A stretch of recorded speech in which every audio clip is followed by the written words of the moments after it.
नमस्कार।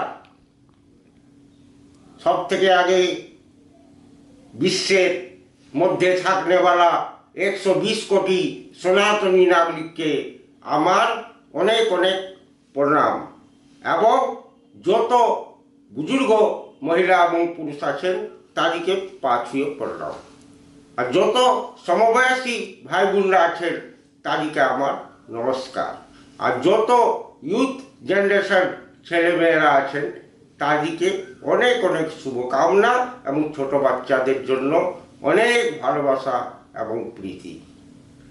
আজকে আমি নিজের ভিডিওতে আপনাদেরকে বলতে চলেছি কি কীভাবে হিন্দু একতা অনেক জরুরি। হিন্দু কোনোদিন ভাগ হতে দেবেন না, কোনোদিন উঁচু নিচু গরিব অমির ওই জাত বাঙালি বিহারি গুজরাটি এই সব ভাগ করবেন না বন্ধুরা। এর জন্যই আমরা 60 বছর ধরে অনেক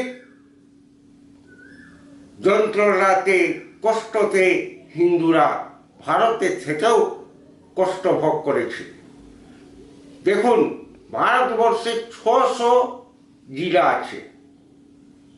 এখন 600 জেলার মধ্যে 200 জেলা এমনি আছে যে বর্ডারের থেকে সঙ্গে কানেক্টেড আছে। আর বর্ডারের সঙ্গে কানেক্ট থাকার জন্য যেহেতু সব জায়গায় আগে ভারতীয় জনতা পার্টির সরকার ছিল না, এবার এলো যেমনি আসাম, ত্রিপুরা, পশ্চিম বাংলা, এই 3টি রাজ্য থেকে বাংলাদেশিদিকে ঢুকানো হতো, জেনে বুঝে ঢুকানো হতো। তাদের ভুয়া আধার কার্ড বানানো হতো, রেশন কার্ড বানানো হতো, যাবতীয় যত পেপার ওদের ভুয়ো বানিয়ে আর পুরো ভারতবর্ষে পাঠিয়ে দেওয়া হতো। কেউ সুরত, কেউ আহমেদাবাদ, কেউ দিল্লি, কেউ নয়ডা, কেউ মুম্বাই, কেউ বিহার, কেউ আরও অন্য জায়গায়, আর বাকি সব পশ্চিমবঙ্গে থাকতো। আর যত ইলিগাল ওয়ার্ক, যত অ্যান্টি সোশ্যাল ওয়ার্ক, যত মহিলাদের উপর অত্যাচার রেপ সব এরাই করত না করছে। কিন্তু যেহেতু এবার বিজেপি সরকার 3টি জায়গায় চলে এসছে যেখান থেকে এরা বেশিরভাগ ঘুষপেট করত, ওইখানে এবার ভারতীয় জনতা পার্টির সরকার রয়েছে।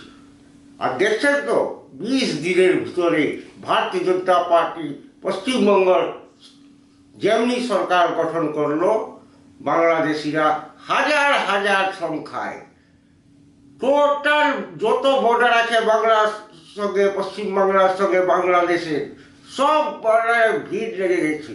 কেন কি মাননীয় গৃহমন্ত্রী অমিত শাহজি নির্দেশ দিয়েছেন শুভেন্দুদাকে কি সব জায়গায় হোল্ডিং ক্যাম্প খুলে দাও, জেলায় জেলায় হোল্ডিং ক্যাম্প রাখো, যারা বাংলাদেশি পাওয়া গেছে উঠিয়ে নিয়ে হোল্ডিং ক্যাম্পে ঢুকিয়ে দাও, জেলে রাখা চলবে না। এই জন্য কি ভারতের রুটি হারামের রুটি নয় যে আমরা বাংলাদেশি আর পাকিস্তানকে খাওয়াবো। আমরা কোনো দিনও কোনো রুটি খাওয়াবো না যতদিন খেয়ে নিলি মমতার রাজে আর কংগ্রেসের রাজে খেয়ে নিলি। ভারতীয় জনতা পার্টির রাজে আর রুটি ফ্রি পাবি না, আর না কোনো যোজনার কিছু পাবি। এই জন্যই তোদিকে আগে বলে দিলাম, যদি যত তাড়াতাড়ি হয় নিজে থেকে দেশ ছেড়ে দে। আর শুভেন্দুদার এই কথায় মোটামুটি এখন পর্যন্ত 1 লাখের বেশি বাংলাদেশি রোহিঙ্গা অলরেডি দেশ ছেড়ে দিয়েছে। কাল রাতেও 10,000-এর সংখ্যায় দেশ ছেড়েছে। আর বাকি যত আছে, আগে তো কিছুই বলবে না, এখন সময় আছে, ছেড়ে দে। পুরো ভারত থেকে এসে এসে নিজের ঘর ঢুকে যা।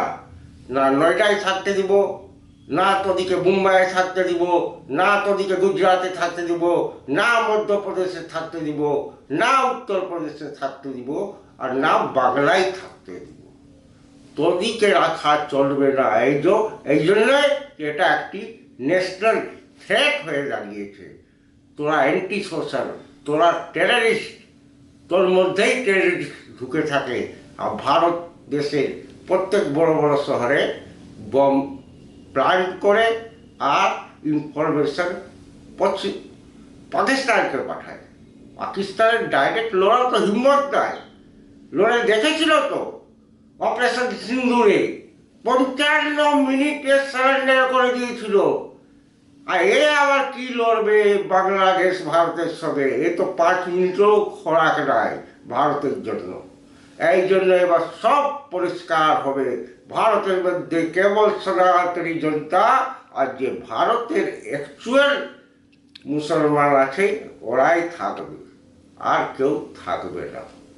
এই জন্য বজরংবলীর পতাকা প্রত্যেক ঘরে ঘরে লাগান। বাবা বজরংবলীর কৃপাও পাবেন, আশীর্বাদও পাবেন এবং হিন্দু একতার জাগরণও হবে। এই বলেই আমি এই ভিডিও এখানে শেষ করছি। ভারত মাতা কি জয়, বন্দে মাতরম, জয় শ্রীরাম। আর আপনাদের থেকে অনুরোধ করছি আমার ভিডিও যেন বেশি বেশি সাবস্ক্রাইব করুন, লাইক করুন, শেয়ার করুন, ফলো করুন, আর ইউটিউবেও যে সেই করুন। এই বলেই আমি ভিডিও শেষ করলাম। নমস্কার।